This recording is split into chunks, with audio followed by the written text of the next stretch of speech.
Hey, it's Anne, and this is the Metta Interview, intimate conversations with brilliant humans, contributors to Le Trente. Named for the Buddhist practice of loving kindness, this show brings unconditional friendliness to how we meet each other. Rather than traditional interviews showcasing expertise, each episode gathers around a question that feels alive for my guest right now, to explore not just what they know, but who they are, their stories, their questions, the perspectives that shape their work. Think of it as eavesdropping on an exchange between friends, replete with hand gestures, thoughtful poses, and all of those notions and imperfections that make us human. I deeply believe that all of us carry one or several questions throughout our lives, questions that our work, our relationships, our choices are really an attempt to answer. By building each conversation around one of those alive questions, as I call them, I hope to make this the little black dress of podcasts, timeless rather than trendy. And yes, you may or may not know about me that I spent years working in fashion, including over a decade and a half at Christian Louboutin. So when I reach for that particular metaphor, there's lived experience behind it. And we could say that what I've learned in those years is that the most enduring things in fashion and in life are the ones conceived with genuine care. And that's what I'm trying to bring to this format: care for you, the listener, care for the person sitting across from me who has agreed to touch on their lives and questions that matter, to show up with a certain vulnerability and to go somewhere real. I hope that you feel that in every single episode. I am really excited to be bringing April Dávila to the Metta Interview. April is an author and a writing coach based in California, and she helps aspiring writers write more and suffer less. And isn't that great? April and I first spoke a few years ago when she was a guest on my other podcast, Out of the Clouds, but our story goes back a little further than that. We met actually in January 2021 at the closing ceremony for the Mindfulness Meditation Teacher Certification Program. Sorry, it doesn't roll off the tongue. We like to call it MMTCP for short. So that's a training we both took, a 2-year training with Jack Kornfield and Brach to become mindfulness meditation teachers. The ceremony was online over Zoom, and we couldn't have been further apart. Okay, maybe we could have. It could have easily also felt anticlimactic. And we could have also not met at all, but we did, and we followed up. And this was 5 years ago. And even though April lives far away and we don't know each other that well, her work and her influence has really stayed with me. I loved her first novel, 142 Ostriches, and I followed along as she grew her coaching writing practice, using mindfulness as a way to harness creativity and to support the writing process. April's new book, Sit Right Here, grows out of exactly that. In it, she offers mindfulness practices for writers, not a system or a method to master, but something gentler and something more honest, a way of showing up for your writing, of quieting the noise of distraction and doubt so that you are no longer ruled by it. It rests on a premise I love for its simplicity. Write more, suffer less. And it takes the suffering part seriously, which is the part that most writing advice ignores. Now, at the heart of today's conversation is April's question. What is the value of narrative story in our society? A big question, I know. I hope you enjoy it. Happy listening. Hey, it's Anne. I am really excited to be bringing April Dávila to the Metta Interview. April is an author and a writing coach based in California, and she helps aspiring writers write more and suffer less. And isn't that great? April and I first spoke a few years ago when she was a guest on my other podcast, Out of the Clouds. But our story goes back a little further than that. We met actually in January 2021 at the closing ceremony for the Mindfulness Meditation Teacher Certification Program. Sorry, it doesn't roll off the tongue. We like to call it MMTCP for short. So that's a training we both took, a 2-year training with Jack Kornfield and Tara Brach to become mindfulness meditation teachers. The ceremony was online over Zoom, and we couldn't have been further apart. Okay, maybe we could have. It could have easily also felt anticlimactic. And we could have also not met at all, but we did, and we followed up. And this was 5 years ago. And even though April lives far away and we don't know each other that well, her work and her influence has really stayed with me. I loved her first novel, 142 Ostriches, and I followed along as she grew her coaching writing practice, using mindfulness as a way to harness creativity and to support the writing process. April's new book, Sit Right Here, grows out of exactly that. In it, she offers mindfulness practices for writers, not a system or a method to master, but something gentler and something more honest, a way of showing up for your writing, of quieting the noise of distraction and doubt so that you are no longer ruled by it. It rests on a premise I love for its simplicity. Write more, suffer less. And it takes the suffering part seriously, which is the part that most writing advice ignores. Now, at the heart of today's conversation is April's question. What is the value of narrative story in our society? A big question, I know. I hope you enjoy it.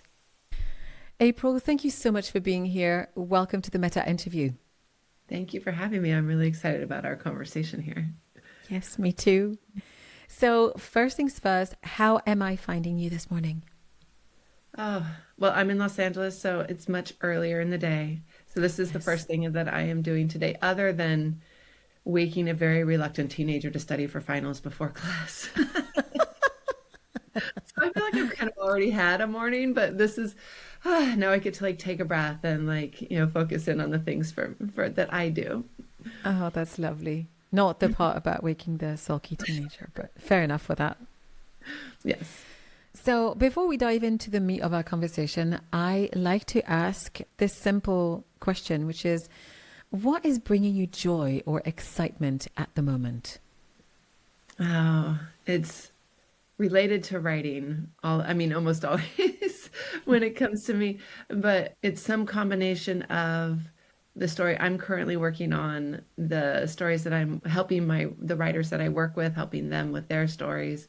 And it's always really exciting when anyone in our community has even a minor success with their writing. And we've had some bigger successes lately. We have a couple folks who've landed book deals or just even finished a draft. They're big wins. And so that's the kind of stuff that it's kind of why I do what I do. And it's energizing and exciting to see. I'm very much a believer in the rising tide lifts all boats kind of thing. So even though I haven't finished my most recent draft, just to be with a friend who has, I'm like, yes, I know this part is coming. Oh, yeah. That sounds lovely. Congratulations for the good news. This is really great. Yeah. And so how would you describe your inner weather today? Oh, it's a little tumultuous right now inside. I was noticing we had, before we started recording, had a moment to just quietly and check in with the body. And it's always such an interesting experience because it's always different, right? We have this illusion that we are this consistent being walking through the world. But when you take a moment and pause it and you're like, oh, actually, okay, this is what's happening right now. So for me, my business is growing right now, and I am trying to bring in somebody to help me with onboarding new clients. And because I care so much about my community, I take this process very seriously. And I'm finding that it's just a mix of wanting what's best, kind of wanting it to be done, and then being like, okay, but don't rush through it because it's important. And so that's what is happening in my body and mind right now of trying to be patient taking a step that I haven't taken before in my business, which is both exciting and a little scary, and trying to do it with some wisdom and compassion. Thank you. Thank you for sharing that. And you're right. It's funny, that thing when we close our eyes and we ask the question about what's going on, and then suddenly we're surprised about how much it can be ever changing. Yeah, always. This idea of stasis is like, yeah, it's stasis within a range, sure, Yeah. but that range has a lot of oscillation in it, and from moment to moment can change. So, yeah. Yeah. How are you this morning? Or do your afternoon, evening even? It's yes, we're late into the day here in Geneva. It's incredibly bright, and I think that when I sit at my desk in the afternoon in the summer, you could have this impression that I'd want to be somewhere else, that it's going to be heavy. But there's a funny thing about the way that the sun hits the building that's to the left of mine, which is a golden pale yellow. And at that time of the day, the facade of the building reflects right back into my office.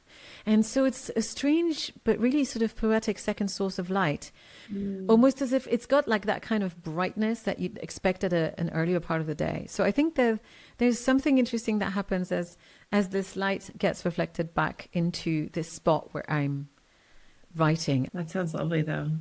Yes. Picturing this like rose-colored light glow outside your window. Yeah, it's really nice. So this is the right point, I think, for me to ask you to, if that's okay, introduce yourself for our listeners in case they don't know you already. Yeah, if you don't know me, my name is April Dávila. I am a novelist and a writing coach. I help aspiring authors write more and suffer less. So traditionally, I'm a fiction writer. I love fiction.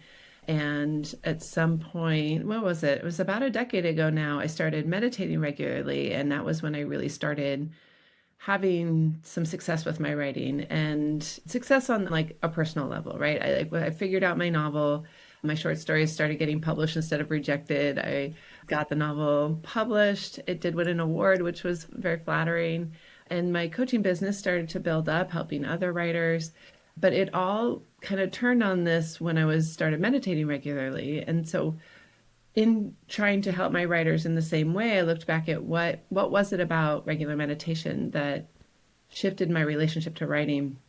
And as I dug deeper into it, I was like, actually, there's some really concrete ways here. At first, I thought just it was correlation, maybe more than causation.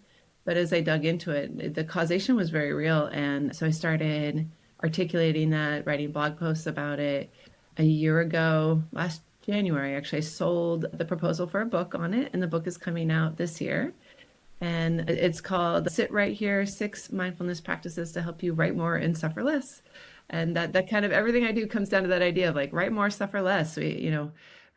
How do we allow ourselves, how do we get out of our own way to let that creativity just flow without overanalyzing or being self-critical or all the things that like trip people? Because that's what I found is that most people who want to write, it's not lack of skill or lack of craft or lack of ideas that is keeping them from writing. It's almost always an inner critic or a fear of what people will think or imposter syndrome. I mean, the list is long of things that actually keep people from writing. Or even if they are writing, they're suffering a lot through the process. Yeah. I'm so excited about your book, by the way. Thank you. I am too. So I like to use this interview format to shine a light on the multiple facets of my guests. I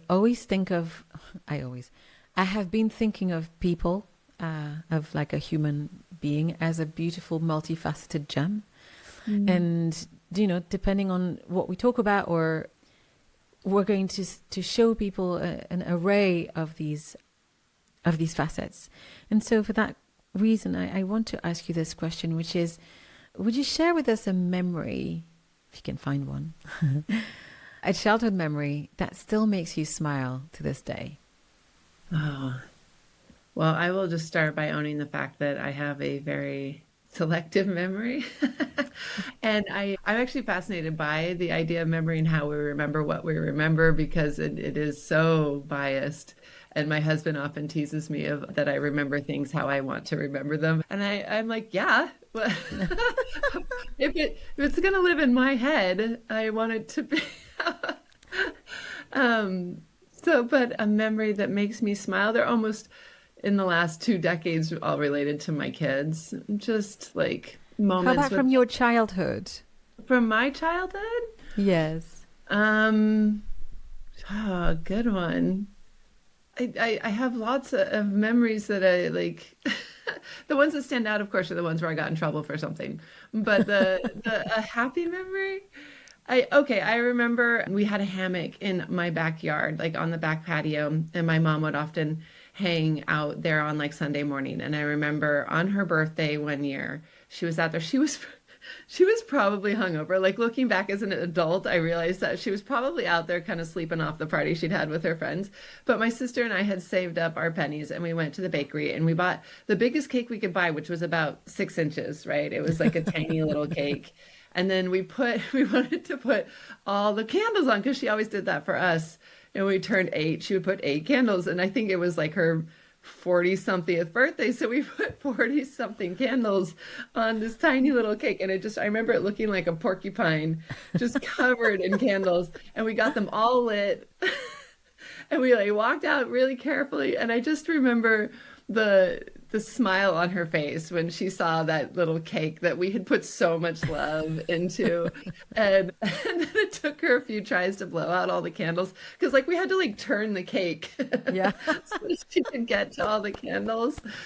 That's so cute. That's definitely one that makes me smile. Yeah. Oh, that's adorable. Lucky her. Yeah.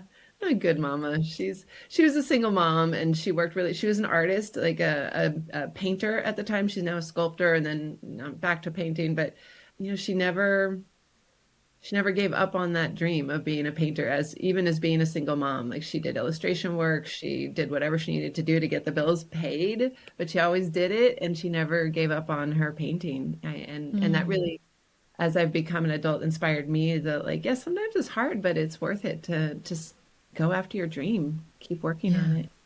Yeah. That's, it's interesting. It really slides toward the next question I was going to ask you. What early experience in your life planted the seed for the work that you do now? Yeah, I mean, I come from a long line of storytellers. I did not know that. Well, not necessarily like published authors, though my dad is now. We actually published our first books around the same time. He's a memoirist, so he was writing about his time as a helicopter pilot. But I mean more of just in the sense of like my family likes to tell stories. And my dad is very meticulous in his storytelling. It's always very factual. He's a very good record keeper. I was raised by my mother, so I lean in her direction of like, you build the story. It's more about truth than fact. That's how I'll put it. Okay, yes, Right? I So see my that. mom tells a story, like the takeaway, the kernel of it is true. The facts, I don't know. She's definitely told me stories where I'm like, I don't know. And then I'll ask my dad about it and he'll be like, no, that's not how it happened. And I know he's more of a meticulous record keeper. So I lean to trust him on the facts. But my mom's stories, it doesn't mean they're not true, right? She may not remember the details. She may embellish, but the truth of it is always there. And that's really, that distinction for me as a fiction writer is so important because I heard someone say once that fiction writers use lies to tell the truth. Mm-hmm. And I like that idea. I mean, they're not lies, they're fabrications, they're inventions. But the idea is always to share some sort of deeper truth to that. And but both sides of the family know how to tell a good yarn. Like that's just the environment I grew up in. And so is there one moment that you feel particularly solidified for you the idea that writing was going to be your medium, that the path for you? I actually do have that moment, which is, it came to me kind of later in life because I watching my mom be an artist in high school, I decided I was going to do something practical. I went and got a degree in biology. I was like, I'm going to be a scientist, have a regular job. Turned out I didn't really like it very much. I wasn't honoring the thing that I knew I wanted to do, which was writing. I was always writing short stories on the side. My favorite part of being a scientist was writing up the lab reports. Like that should have been a clue. Nobody likes writing lab reports. So Beautiful. years went by and I was at a friend's bachelorette party and she had a palm reader, and I was a little, I'm always a little superstitious about like fortune telling in general, because I feel like when people tell you something that and you imbue it with power because they're a fortune teller, like it can actually influence how you view yourself. And so I'm always a little skeptical, but I was like, all right, don't tell me anything bad. And I like handed her my hand and she just looked at it and she's like, oh, you're a writer. That was what she said. She said, oh, you're a writer. And at that point I was still working as a researcher and hating it. And I was like, I am a writer. Oh my, what? And it seems so silly that it took this total stranger to look at my hand and say, oh, you're a writer. I remember exactly how she said it. Oh, you're a writer. Oh my gosh, you're right. And that was kind of the moment where I started to legit think about, I am a writer. This is what I want to do. And it took a long time to really, I ended up going back to school, getting my degree in writing. It was a long process still from there, but that moment, it was an interesting moment. That's beautiful. Tell me a bit about how you followed through. So in 2000, what would have been 2008, I went back to get at USC. So my husband, when I was pregnant with my daughter, my husband was at graduate school at Stanford Business School. And so we were living on campus. After he graduated, we moved with our new baby girl down to Los Angeles because he's in the film business.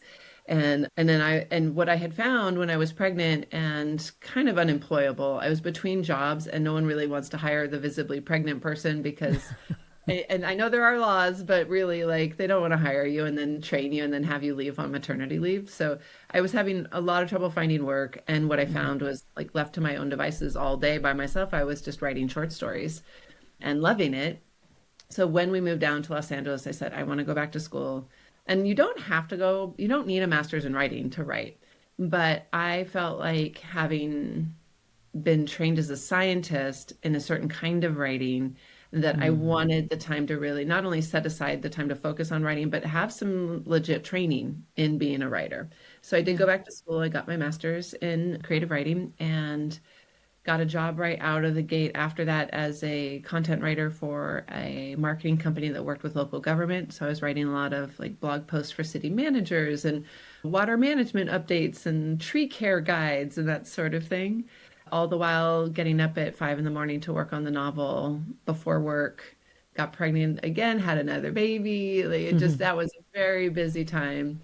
But then once I finished that novel, and again, talking about that time when everything sort of shifted for me of finding my feet as a writer, getting better at it, being able to do the things like get deeply focused, really look at characters, really understand emotion, think about structure and plot, like all the things that actually come into play. And that was when I started coaching other writers, and that's how I find myself here. That's lovely. It's interesting when I hear you talk about that, I feel like you were looking for learning, but also probably an unlearning of what you'd learned about how to write in your scientific education.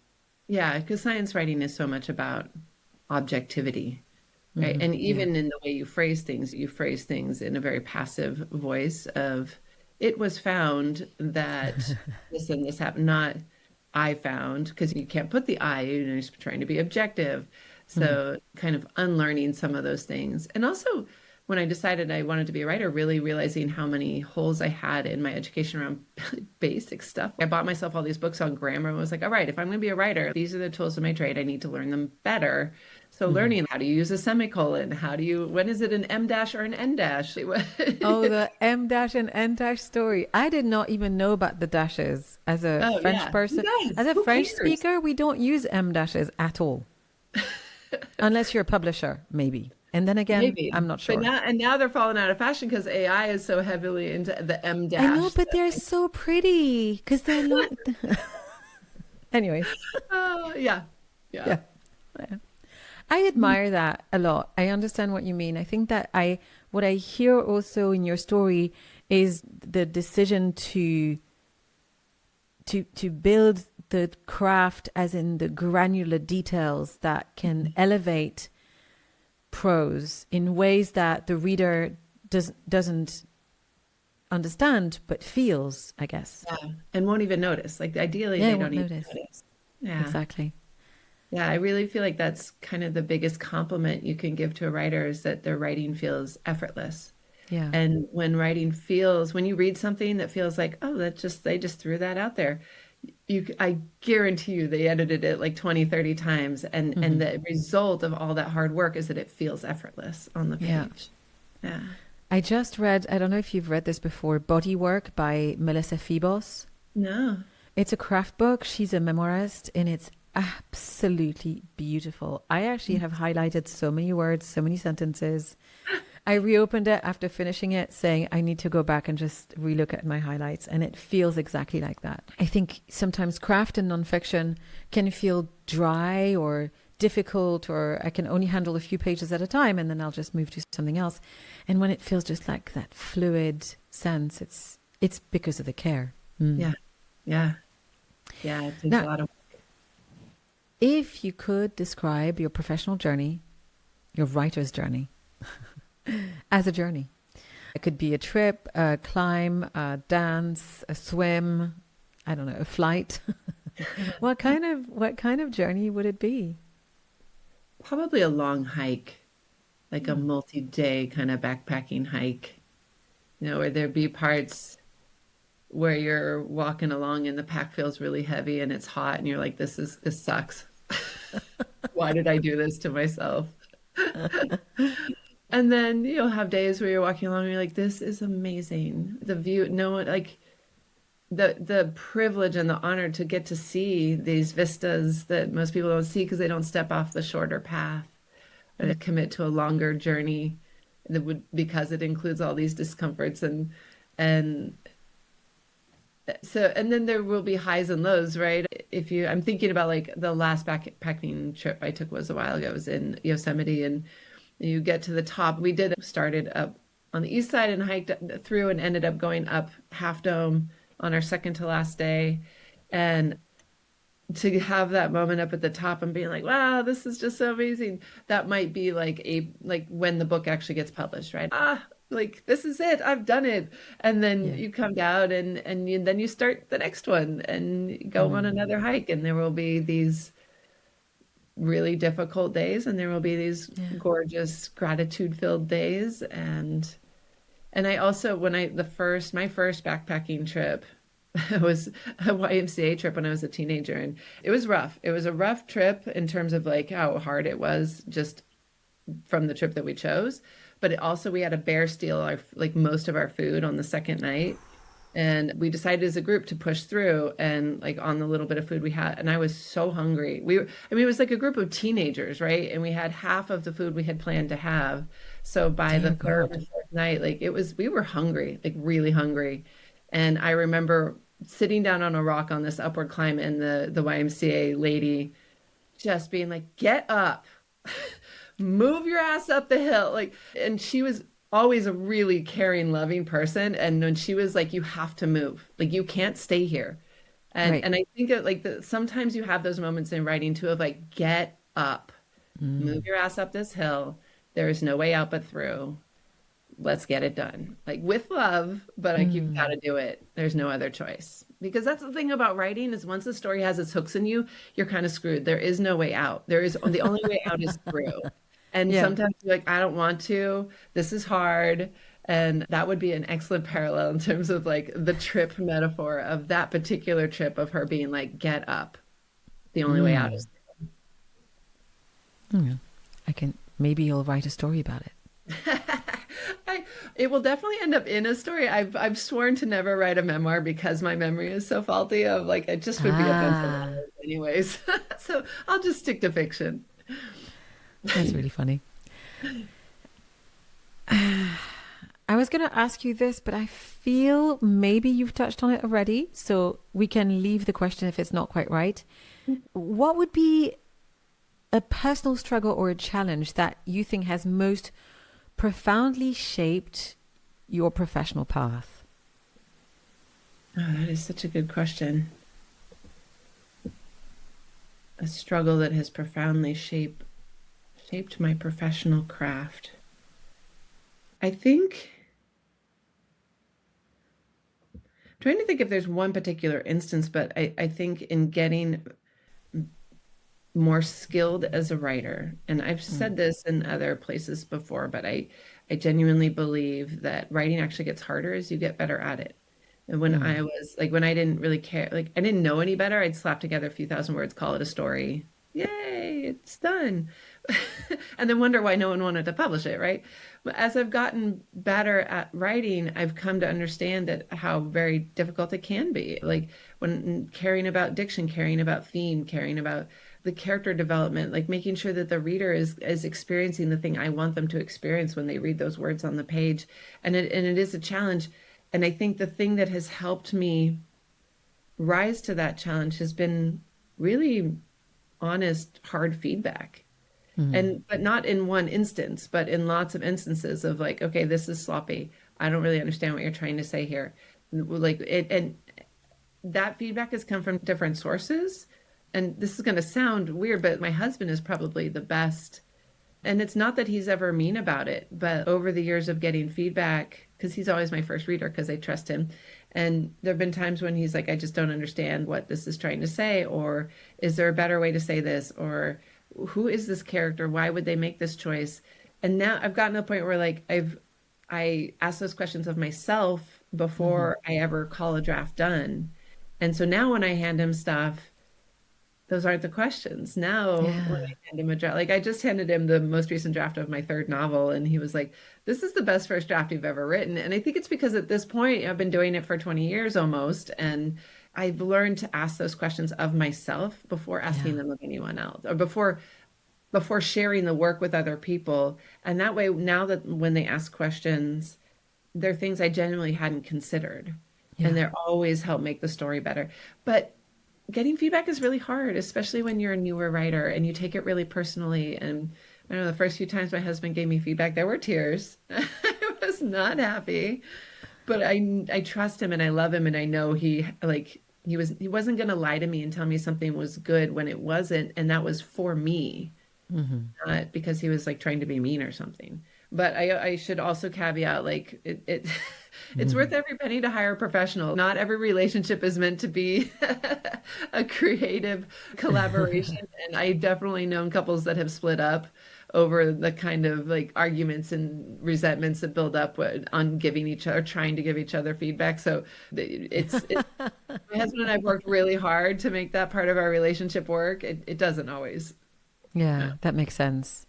Yeah, and you're right. I think there's something beautiful about feedback, but also, I don't know how you've done this over the years when seeking feedback in general, but also being clear about what kind of feedback we're looking for.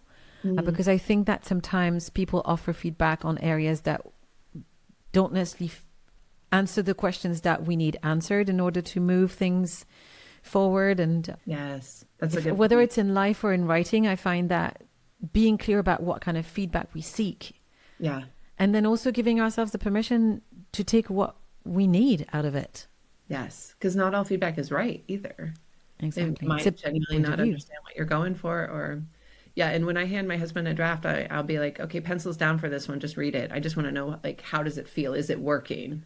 And then there's like, at some point, I don't know if it'll be the next draft or the one after that, but I'll be like, all right, grab that red pen. Like, I want to know everything. Tell me everything. But I do try to be really clear on what kind of feedback I'm looking for when I give him something to read. Awesome. That's very cool. Very inspiring. Thank you. Yeah. Now, this one's going to be fun. If your life were a book right now, what do you think the current chapter would be titled?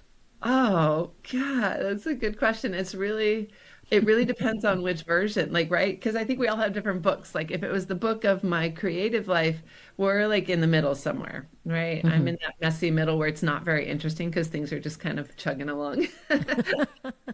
And in that way, it's always kind of nice that real life doesn't always mimic art.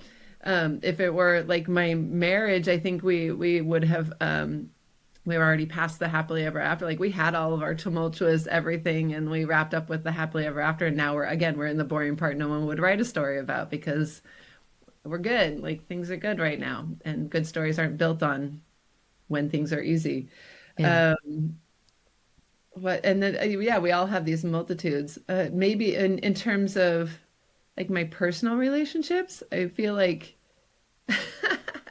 that might be the more interesting story that's happening right now for me. And Okay. so I quit drinking a while ago, and I like my friends vanished, just poof. Like these people Wow. I would have said were like my best friends, right? One of them is still a friend, and the rest are, I was like, wow, okay. So I guess we were just drinking buddies. And that has been really hard for me to like get through and like start to try to make new friends. So if we're writing the book about like my social life, I'm probably at the end of the second act where everything feels really dark and like, how will she ever get out of this moment of the story? I don't know what I would name that. I'm really bad at naming chapters. I don't name chapters. They're just numbered. It's just one, two, Right. three. I guess in the nonfiction book, they are named because that's really easy. It's like, here's what, it's like an outline, right? Of like, here's what's in this chapter. But I never name my novel chapters. And even naming the book, I really struggle with titles. Like, so Mm. this, in the chapter, in the book about my social life, I guess we'd be at like chapter 13 out of 17. We're at the three-quarters mark. It's interesting what you just said about the friends relationship. I also think that I'm in a different place in my own friendships, and so I kind of relate, even though there's no major change. I think my life is changing, my interests have changed. Yeah. And so as a result, the friendships don't necessarily feel as steady a mirror as what they used to be. So I feel that, but I have made new friends recently, and so and it's an interesting work in progress. Before we move on to our to your question, I wanted to ask you perhaps what's a metaphor that captures how you're moving through the world at this moment? Oh, what would be a metaphor for how I am moving through the world at this moment? I don't really, I don't feel a lot of throughness right now. What I've been feeling lately is more like a groundedness.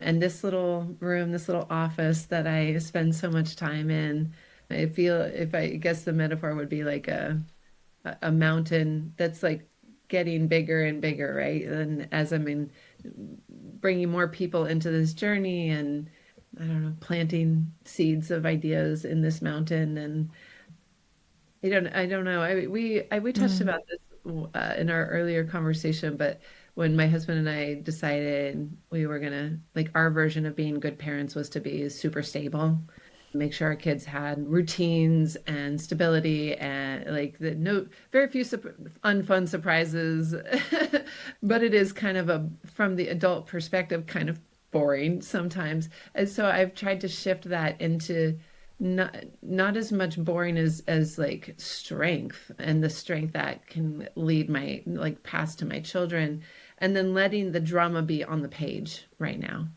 and letting the Mm. drama into my stories, reading a lot of like YA adventures and fantasies and romances, and letting the drama be on the pages right now. And instead, just focusing on being this like solid, reliable, a little bit boring. I mean, I don't even drink anymore, right? It's uh, my younger years, I was so different.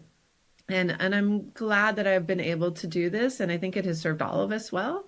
Mm. Um, so in terms of like moving through, it feels more like just like not moving through as it is just like building this base.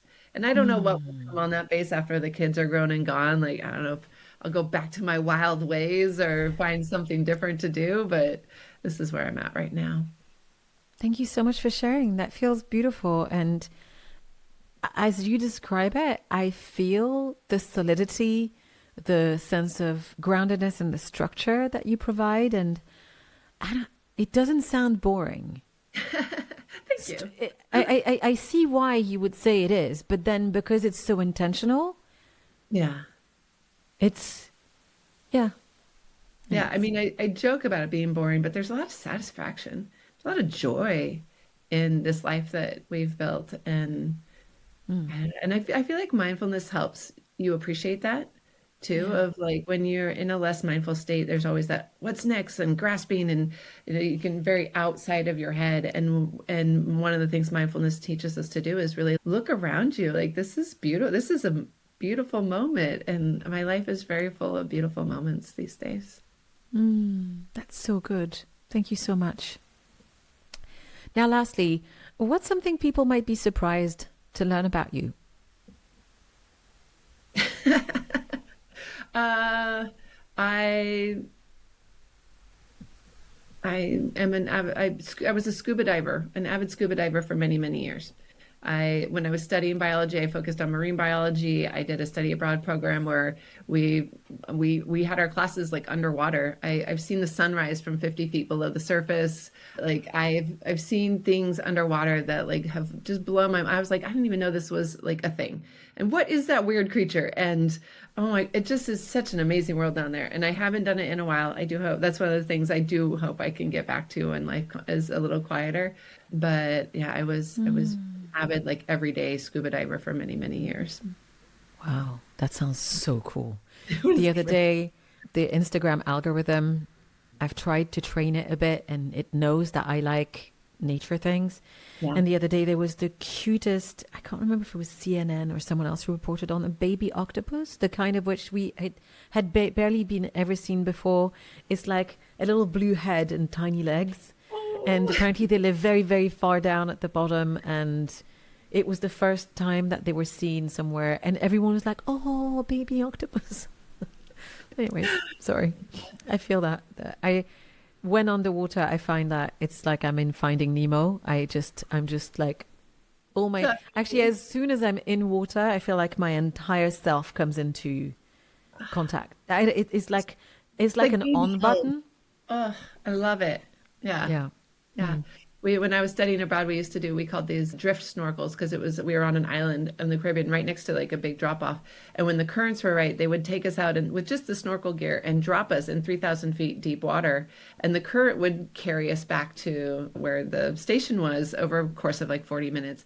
But like to look down and like you have no idea, like light just disappears down into that water and your feet are just dangling there and you're like, God knows what and that Oh like my feeling of God. like that just bubbles up in your belly.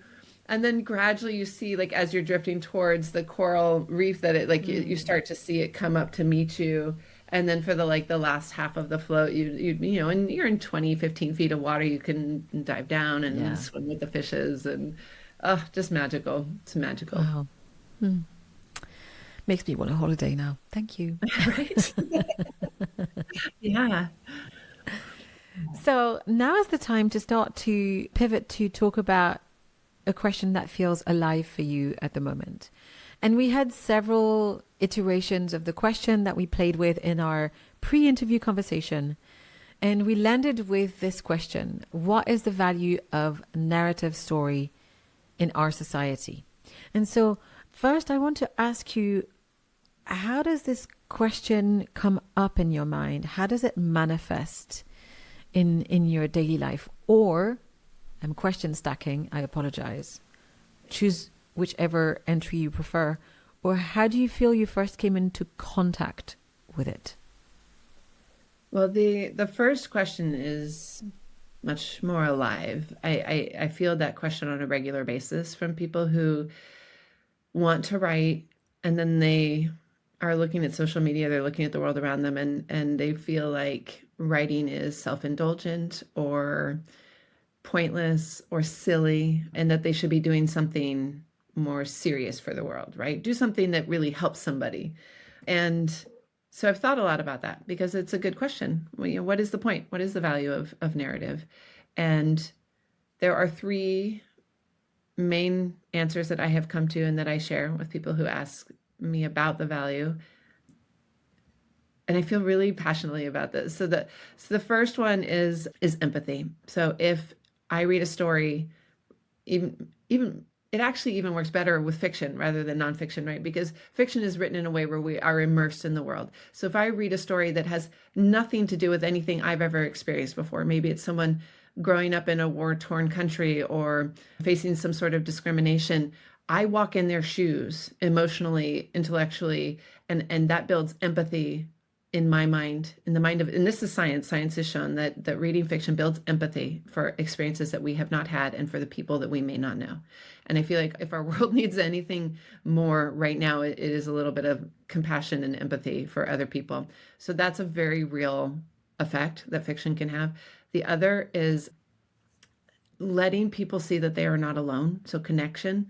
If, say, a kid in the South, like living in Alabama here in the United States, and identifies as LGBTQ in some way and thinks like they're the only one, and then they read a book where this LGBTQ character is finding their path or coming out to their parents or whatever it is, and they realize that they're not alone. I mean, I get goosebumps when I think about like that kid suddenly realizing they're not alone. What power is that to show someone like, hey, others have been through this. And memoir can do the same, nonfiction can do the same, but fiction has this power of really engulfing you in the story and letting you have this experience. So not empathy, connection, and then the third part is that story. I guess there's a fourth too, now that I'm thinking about it. But the third one I usually go with is that like writers aren't bound by budgets or laws or reality. We get to just make up whatever we want the world to look like. And so we're free to envision like what might a utopia look like, or we might envision what does dystopia look like and paint it as a warning signal, right? Of like, this is where we're headed. This is where I envision we're heading. Is this what we want? Like having those conversations, or imagining a warp core breach, or imagining time travel. And then engineers and scientists can be inspired to be like, oh, I think I can make that happen. Like, there's such a long precedent of real scientific advancement being inspired by fiction. So that's real. And then the fourth one, so it was like came to me just as we were talking about this, of for me, it was more personal to me. And now, of course, I'm drawing a blank. Oh, yes, this idea that like the biggest tragedy for me in life is that you only get one of them. And it breaks my heart that I will never climb Everest. I will never be a Fortune 500 CEO. I will not, like, there are things that like, I mean, maybe I could have, if I decided to, like, this is what I probably still could climb Everest. I don't really feel compelled to. And yet there's still some part of me that's like, oh, that's an experience I'll never get to have, but I can read about it. I can live this. And this is, I touched on this a little bit as I was saying, like, I've chosen to be very reliable and stable, and I let the drama be in the fiction. And in the fiction, you know, things can get all kinds of crazy, and I can live all kinds of lives vicariously. And it leads to what feels like a richer, more engaging, more interesting life. That's beautiful. It's funny because you say that, and I feel like sometimes some of the examples that I heard you name, I was like, yeah, you could still climb Mount Everest. I hear it's being done by lots of people all the time. But anyway, train for it, or I'd have to. Yes, I know. I just know me. I'm just not going to. No, it's funny because when I hear you and your relationship to story, I find that you seem to have a desire for adventure that you can meet on the page. Yeah. Which I really appreciate. I mean, everybody's got a different, I'm not going to say everybody. We all have a different relationship to reading, and in fiction, everybody's got, different tastes. But you sound like you're a lover of a lot of genres, but that adventure is like something that you like to see pop up in places. I love a good adventure story, especially historical fiction, because I feel like as soon as you throw a cell phone in the mix, things just get easier.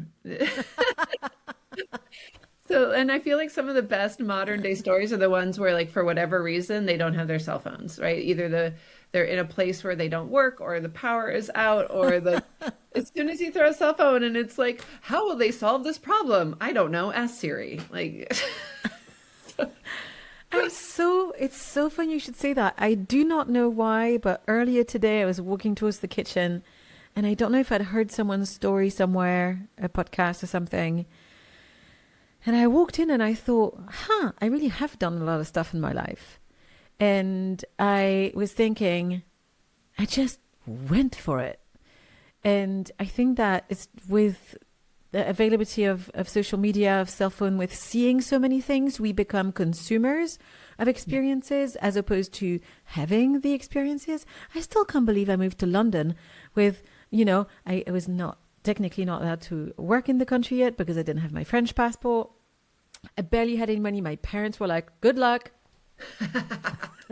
Not helping you. Yeah. And it was really hard. And I did not seem to care. I just went for it. Yeah. And I kind of have a feeling that we're getting more and more placid.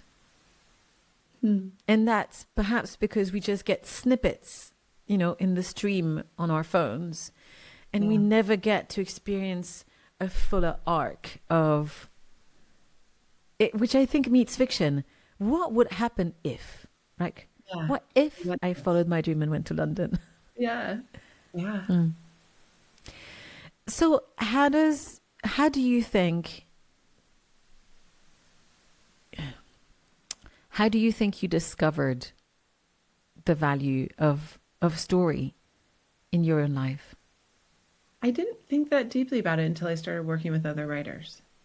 And these questions started coming up. It seems kind of silly. I just inherently understood that fiction was valuable. It meant a lot to me. I just loved it. I just love books. I love all kinds of books. But when that question was posed to me, and I wish I could remember who first posed it to me, but and feeling deeply of, when we see terrible things happening around the world, is this really how we should be spending our time? And I have always had a desire to do good things for my fellow humans. I feel that deeply. I want to be of use. I want to be supportive and help people where I can. But I'm not a lawyer and I'm not a politician. I vote. I do my homework and I vote, and I consider that my civic duty, and I'm done. I really try not to pay too much attention to politics. I elected someone to do that for me. Yeah. It's not my job. But where I can make a difference is through telling stories. Yeah. And I do deeply, as I have thought more about it. So the first time it was posed to me would have been maybe about 4 years ago. And since then done a lot of thinking, especially as I've moved deeper into working with other writers of why am I doing this? What is the point? And when I see people getting to tell the stories that matter to them, first of all, there's just a deep personal satisfaction in being able to tell your story.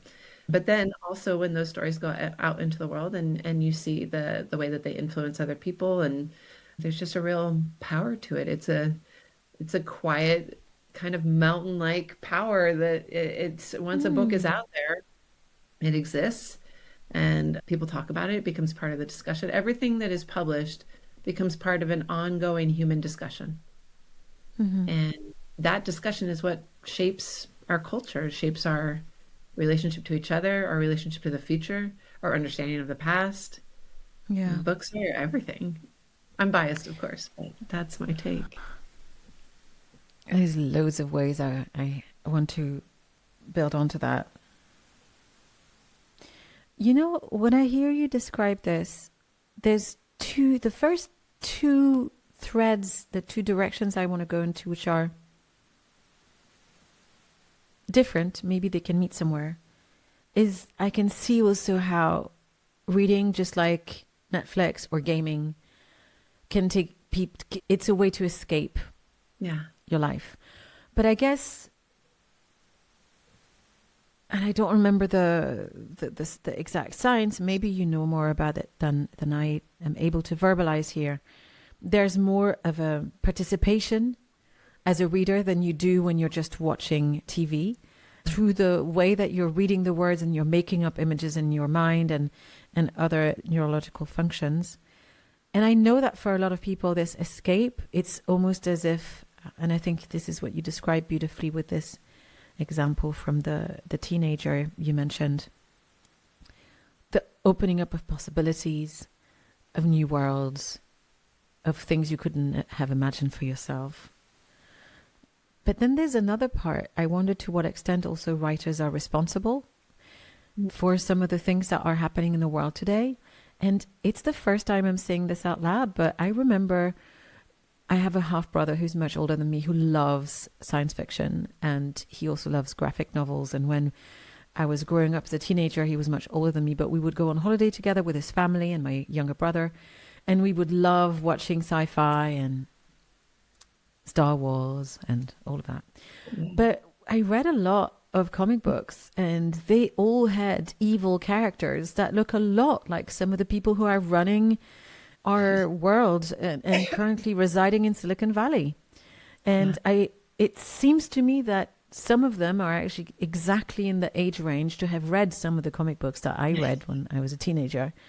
And so to what level do we have, or how do you look at this sense of what is the responsibility of writers for the world that they're portraying to their readers?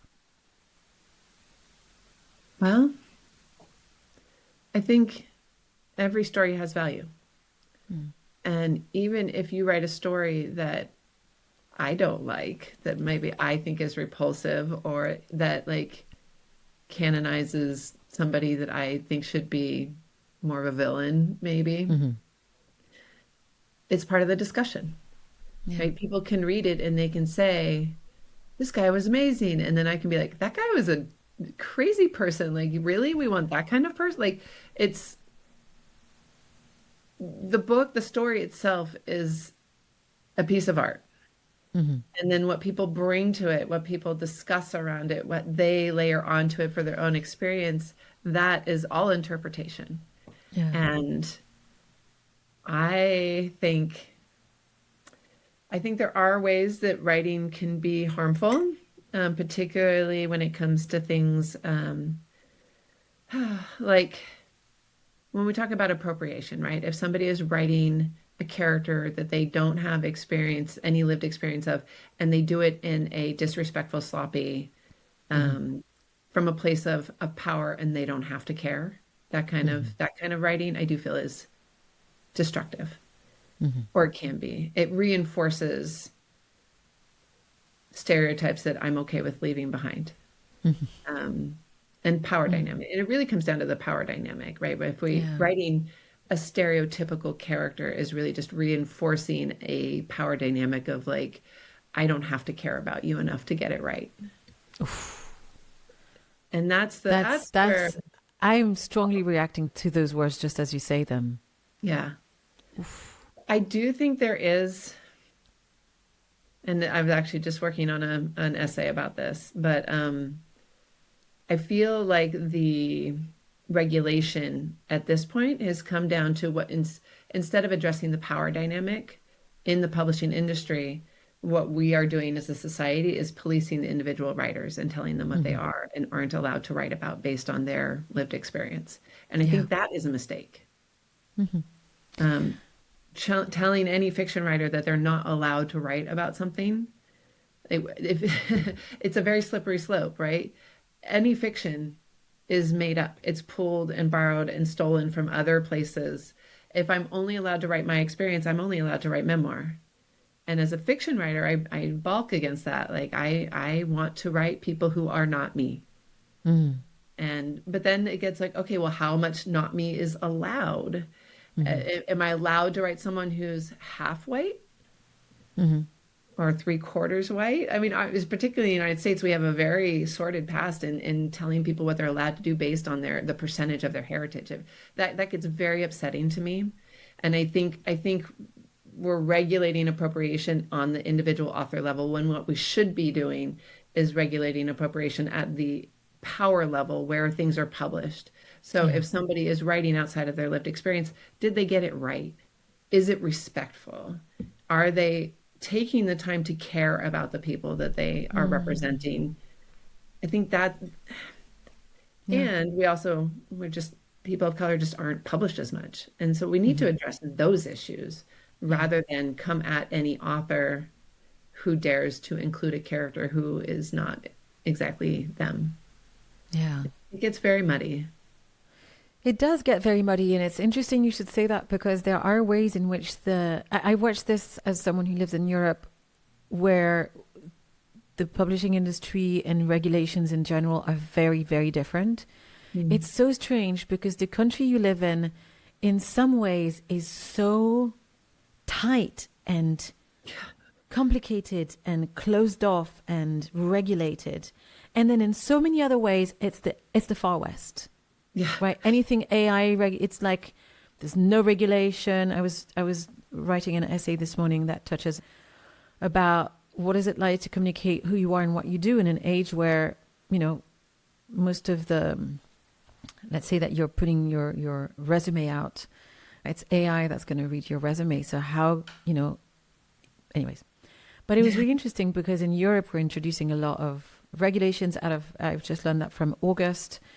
I think all companies are going to have to announce how much they're using AI to screen resumes and stuff like that. Anyways, so on the one hand side, the country is absolute Far West. Companies can do absolutely whatever they want. Yeah. The individual writer is the one that needs to be looked at. I mean, you know what I mean? And scrutinized. It feels so constrained in the wrong places. Right. Yeah. And that's actually why I'm working on this essay, because I feel the need to call it out. And I was talking to a friend of mine who is a woman of color, and she's like, it's inherently going to be problematic that you're writing it because you are a white woman. I'm like, yeah, it is. I get that.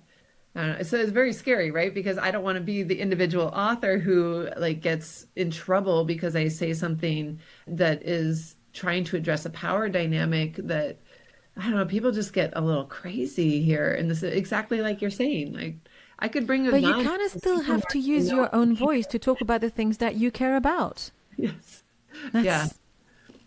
I think that where I find your question feeling alive for me is narrative is important in more than just fiction.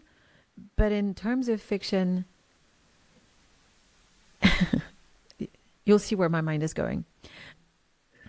I recently have found that several well-known coaches and experts, so we're talking really big names that are internationally known, have built AI platforms where you can basically pay some money and just have access to a version of them, where all of their knowledge and their books have been downloaded and all of their writings and their blog posts and their recording. I mean, basically just this.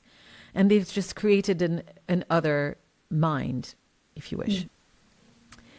And there was a part of me as a European that was like, where's the privacy, the GDPR thing in there? Because nowhere on some of these platforms does it say how they use the questions that people ask. Do they record it? Are they reusing this?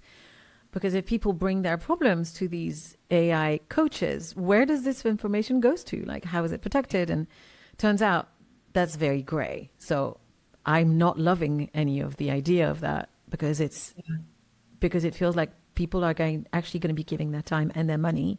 And then all of this privacy data is going somewhere we don't know.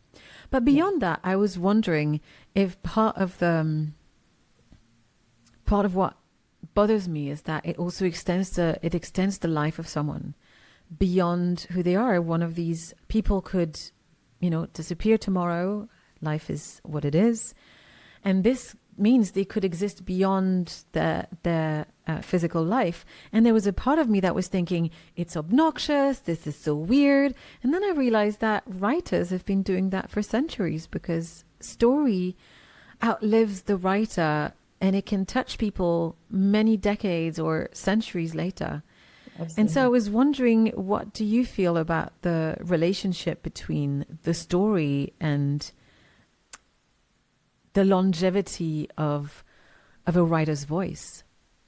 Yeah. I mean, the truth is that most books kind of have a flash in the pan moment and then are more or less kind of follow away. Some of them have longer tails than others, but ultimately, and that's why I like to think of publishing as a discussion, right? That when you publish a book or story or poem, that you are part of the discussion of that moment. And some discussions are a little longer, like this discussion is a nice long chance to chat. Some discussions are fleeting and at the supermarket, hey, how you doing? Okay, great, and move on. But it's very rare that any work of art, particularly written work of art, lasts more than a few years, let alone a few decades. And who can predict how or why any book is still being talked about decades or 100 years after it was published. But the magic of a book is this idea that I can like put little squiggles on a page and send that page off to someone, and they will look at those little squiggles, and something happens in their brain that's similar to the thing that I envisioned when I put those squiggles on the page, and that can traverse time and space, that someone could pick up my book in 100 years and read it and have the images form in their mind that I thought of back when I wrote it. I mean, it's pretty amazing. And it is a time capsule, and it can be super interesting to go back and read something from 100 years ago and be like, this is a snapshot of what the conversation was at that point. Yeah. So I'd love to hear from you. What would you say about what came up for you in finding this question? What's something you want to share with our listeners before we close our conversation? Around the question of what is story, I guess what I would like to share is that if you suspect you have a story in you, you probably do, and you should seriously think about writing it. That I think all of our stories matter. Not my story won't matter to everyone, your story won't matter to everyone, but the people who connect with my story, they need to hear it. And the stories that I connect to that someone else wrote, I'm so grateful they wrote them. And so it's not about like, oh, you need to be the next best-selling author or what, the metrics don't matter so much as the joy that can be found in telling your story and connecting with people who needed to hear it for whatever reason is a wonderful experience. So if someone is out there and they've been kind of toying with an idea for a novel, jump in and write a messy first draft. Just don't let anyone else read it. Just start writing. And then sometimes that's enough. Sometimes it's like, oh, I just needed to write a first draft and be done and have it out of my head. And sometimes it's like, oh, actually, I think I want to put this out into the world. In which case, then you have to do revisions and then you have to figure out how does it go into the world. But it is worth the journey for sure. Thank you so much for joining me. I really appreciate your perspective and your voice, and I always enjoy interacting with you. And I'm really excited about your new book, and I can't wait to hear and read about the next story after that. Yeah. So much gratitude, April. Have a beautiful day, and I'm looking forward to connecting with you again soon. Thank you, Anne. It's always lovely to talk with you. Take care. Bye. Hey. Thank you so much for joining me for this conversation on the Metta Interview. If this resonated with you and you haven't subscribed yet, then now please do so. You don't want to miss the brilliant minds I will continue to bring on to these conversations. The Metta Interview is available wherever you listen to your podcasts, and you can also watch the full video conversations on YouTube. You'll find the link in the show notes. Also, I'd love to invite you to subscribe to my newsletter, the Metta View. It's the cousin, the Metta Interview. You'll find it at themettaview.com, and it's Metta with 2 T's. In that newsletter, I regularly share written reflections and insights that complement these conversations. That's where I approach and work through life with a mindful lens.